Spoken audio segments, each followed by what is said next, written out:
All right, guys, check this out. Today, I'm gonna give you my 1,200 mile review on the all-new 2024 Ford Raptor R. If you stick around to the end of the video, I've got a little bonus footage I think you might like to see. See what this thing's capable of, 0 to 60.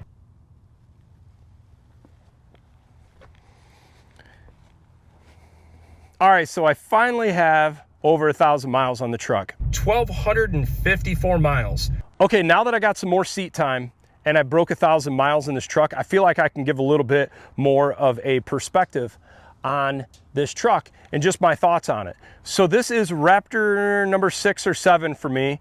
I've had Gen 1, multiple Gen 2, one Gen 3, and then this 24 Raptor R. I waited for almost 3 years to get this truck. I really wanted a V8 ever since I saw the launch on the Gen 3 back in February of 2021. I knew that was what I wanted. And I've always been a big fan of the Ford V8s, the Coyote. The thing runs good, but this is a special animal. I haven't driven many V8s that make power like this before, but this engine is special. And what I mean by special is the way this thing makes power is unlike any V8 I've ever had before. It just rips. If you want a supercharged V8 truck, Ram has had the TRX for several years now, and that is one awesome powertrain. Makes a ton of power in the cars. It is a lot of fun. I really enjoy driving those. But there's something different about how this engine makes power. And if you haven't driven one, I recommend trying to do it. And here's what I mean. If you look at the power that this makes, when the TRX gets to 5,500 RPMs, it's gonna start thinking about shifting, or it's gonna be planning to shift right around 6,000. This thing pulls so hard in the 5,500 right to redline, which I think is around 7,000 RPMs. Don't quote me, I could be wrong, but this thing just makes incredible power all the way to redline. The 10-speed in this, no question about it, is the best tuned and calibrated 10-speed Ford transmission I've had in any prior Ford vehicle to this. None of them felt as crisp as this one. You mix the smoothness of this 10-speed powertrain with the 5.2 liter supercharged V8, and it is a fun experience. And then you think, well, it probably really suffers in the mid-range or the low range. No, it's actually pretty strong at that point too. It feels substantially stronger than the EcoBoost Raptor, and that says a lot, because the EcoBoost Raptor makes phenomenal power in the low. I've loved those trucks.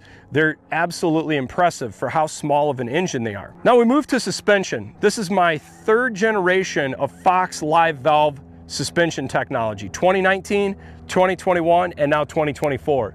And you can tell a difference between the generations of improvement on-road and off-road. The dual valve solenoid technology knee shocks is truly incredible. Anything else I just noticed? Check out that front differential cover on the Raptor R. I was not aware of that. That thing looks pretty darn cool. I don't recall seeing that on my 21 Raptor. So I've been really happy with the performance on-road in comfort and sport and the off-road settings. Off-road, I haven't pushed it to the limits yet that I did my 21 Raptor, but I did go through some whoop sections and a little bit of drag racing in the dunes, and I've been pretty happy with that as well. I think the rear suspension is the biggest improvement to the new 3rd generation live valve suspension technology. Here's what I mean.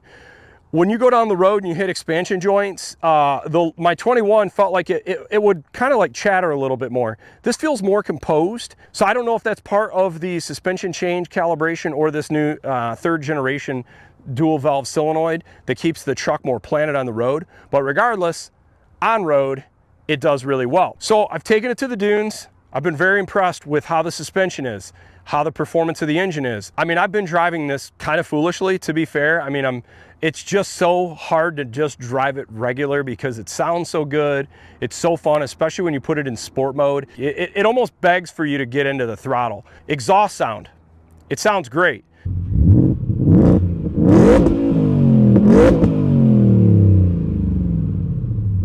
And you can tell a big difference when you go from the quiet mode to normal to sport and Baja. All of them have a really nice, unique sound. I will say, I kind of wish it was louder. It sounds great, but I wish it was louder. That is one area where I feel like Ram just went super loud, and it sounds great, don't get me wrong. I do wish it was a little louder. Speaking of loud, I wish the supercharger whine was a little bit louder. So what are my favorite features so far in the 1,200 miles of driving it?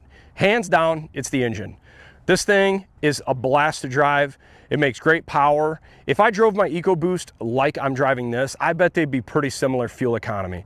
I've now towed over 140 miles with this truck, and the power towing was incredible. The fuel economy while towing absolutely blew my mind. I did really well there, and I'll include a link down below if you want to see the towing review. Off-road performance, incredible. I didn't notice anything off-road, the temperatures getting hot or anything weird like that. The interior on the new Raptor for 2024, really happy with it. Just the touches through the interior just looks really nice. These seats, they look great. Now that I've probably got over 10 hours of seat time, I feel like I can talk to the comfort of these. So they're not uncomfortable at all. The lumbar support is really great. And also what I keep looking at is I don't notice any sagging of any pads in the seat. No problems at all. I'm really happy with these. These are every bit as good, if not better, than my last set of Recaros I had in my 19 Raptor. So the seat comfort works good. Heated, cooled seats work good. Heated steering wheel works good. Interior layout feels good. Heads-up display. So some people had some questions on the heads-up display being centered. I'll show you what mine looks like, and I have not made any adjustments up or down or side to side.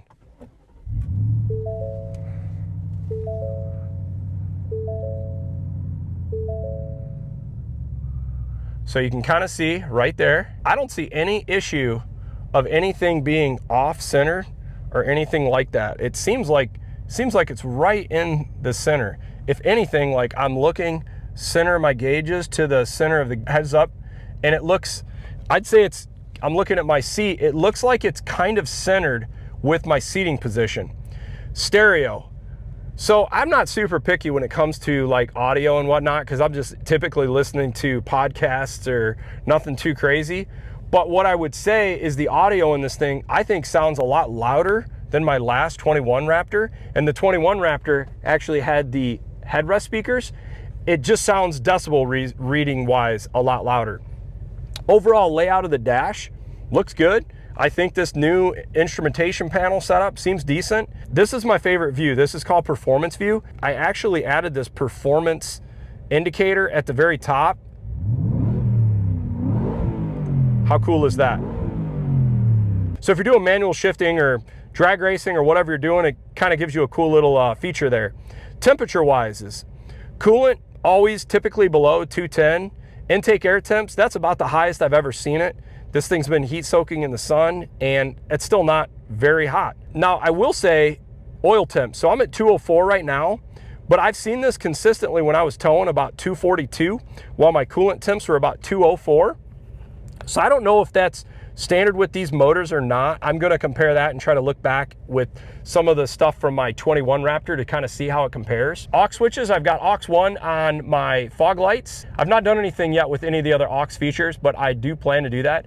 Panoramic sunroof, awesome, working great. The kids love it, and no squeaks, no rattles, no leaks. I'm very happy about that, and it's working great. That was gonna be one of my things I didn't care for and why I didn't want one. The steering wheel, some people were kind of disappointed about the steering wheel not having this red stripe. I've kind of forgotten about the red stripe, but I will tell you when I'm not paying attention, I do like feeling this texture. It does always kind of let me know where the steering wheel position's at. I kind of like that. Shifter feels good. I don't see any issue there. I know some people complain about clunkiness and shifting issues. I've not noticed anything there. I haven't used the air conditioning yet, but the dual climate control works pretty well. I do like how it says that. The little Easter eggs in this thing, I think, are what's cool. Just little stuff like that I think looks neat. The little V8 embossed into here is cool. Into the seats, into the steering wheel. Just the little features, the little bit of trim that goes along the door looks nice. Livability with the family, well, I use it with the family. 2 boys' car seats. No problem there. They enjoy riding in this thing. It's a family vehicle, so we use it as such. I did add the tonneau, that's been fine. I've carried that over actually from my last truck. I run the roll-up, just a real basic tonneau because we put dirt bikes in the bed of the truck and we need space where it's easy to roll up. I don't like the flip ones where they either block your back window or you gotta pull it out. This is just simple and effective. I don't notice any issues going down the road. So looks-wise on the truck, this is a controversial topic. Some people like the new front end, some people don't. I've actually grown to really like it. All the little subtle details, I think, make it look a lot more modern. And honestly, I think it makes it look a lot more aggressive, especially in the bumper corners and the bead locks. I think both of those two combined look really sharp. The headlight design is really growing on me now. That's looking really cool. The grille design. The thing that I saw leading up to getting this truck were the graphics. And I thought, man, they're so nasty. I don't really care for them. I don't mind the R in the back, but I'm not really sure what I think about it. You know, I've actually grown to not mind them, and I don't see a point of pulling them off now. And with them off, I just see, when I see a Raptor R with them taken off, the truck just looks kind of basic. You can't really see much distinguishing options. That is one area where I wish Ford did do a little bit more distinguishing on the Raptor R than a 37 package truck, but it's not a big deal. Tailgate assist, bed use. I've used the bed, picked up some fuel, used the box links, used the tailgate step. Works good. Here's another area where I feel like Ford really crushed it on the Raptor R versus the TRX. Right there, 2 high. You can run this thing in 2 high, 4 auto, 4 high, 4 low, lock the rear diff. Open front diff like a TRX, but you know, you get a V8, sometimes you want to like let the rear end get a little loose, the dirt, on-road, off-road, whatever. You can't do it with a TRX. It's 4 auto, 4 high, 4 low, locking rear diff, but no 2 high. That is awesome. So what would be some of the things I don't like about this truck? I wouldn't say necessarily I don't like, but sometimes I feel like connecting the CarPlay to my phone is a little bit not as smooth as I'd like. That's one thing. The navigation's okay. Lane centering on this thing feels pretty good. Adaptive cruise feels good. Cooled seats feels good. Fuel economy. Here and there, when it starts at a hot start, the hot start's a little slow to start sometimes. Not a big deal. It's never not started. For 2024, and the key fob, it doesn't have the light that lights up anymore to let you know that if you've had remote start, locked doors, whatever. My 21 used to light up and it'd be like red or green. 24 doesn't do that. Not surprised. Ford also did the same thing in the 23 Super Duty. I wish they'd bring that back. I don't understand why you need to remove a little light function, but it's just something kind of nice. So would I recommend this truck? Absolutely. So far, I think this thing is awesome. It's exceeded my expectations. I didn't expect the power to be what it is. It's just an animal. It's so much fun. I enjoy it. It's truly, how do I say this? The regular Raptor, the standard Raptor is an amazing truck. It's so much fun. But when you start comparing what a 37 package Raptor is, and you're at like 96,000 bucks, if you say $17,000 more at that point, that you can go from a twin turbo EcoBoost to the V8, if you could get one for MSRP, and that's the real question, if you can, man, this is a really fun vehicle to have. But the problem is a lot of dealers and just demand, you know, it is what it is. These dealers can get 20 to 100,000 over. I hate to say it, I don't see the demand dropping, especially for 2024. Now that the TRX is gone, this is the last supercharged muscle truck, and Ford upped the game in 24 with more power, refreshed interior, a little bit better suspension. I think the demand is just unfortunately probably going to increase even more. But then someone could say, you know, I can get a TRX. TRX is a sweet truck, and I take nothing away from the TRX. But if you go compare apples to apples on a TRX for 2024, a final edition, which would be comparable to this truck, MSRP is $125,000. Something like this is like $114,000. So at that point, you could, even if you get a TRX for 12 grand under MSRP, there's not any real difference. But the difference is a lot of dealers are going to be charging 30 to 80,000 over MSRP on these Raptor Rs. There's nothing really we can do about that, and I think it's going to get more interesting because I'm starting to hear some things that Ford might be putting this powertrain in the Mustang, and if that's the case, Ford's only got so much capacity to make these engines, so it's only going to drive, I think, demand up on these trucks. So now that this truck is broken in, I'm going to start pushing the limits, pushing a little harder off-road, probably pulling a bigger trailer. Going to get the wheels off the ground, going to take it to the track and see what this thing will do in a quarter mile.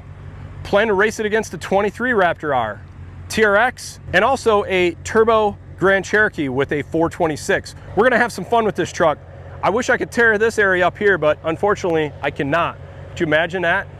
All right, now let's go find out what this thing can do 0 to 60. So this truck is literally set up as it would be with the family in it. Car seats, payload, spares underneath, 3/4 of a tank of gas.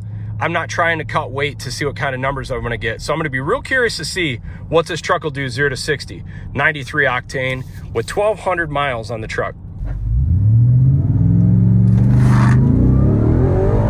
30. 60. I hope you enjoy the video. Thanks for watching.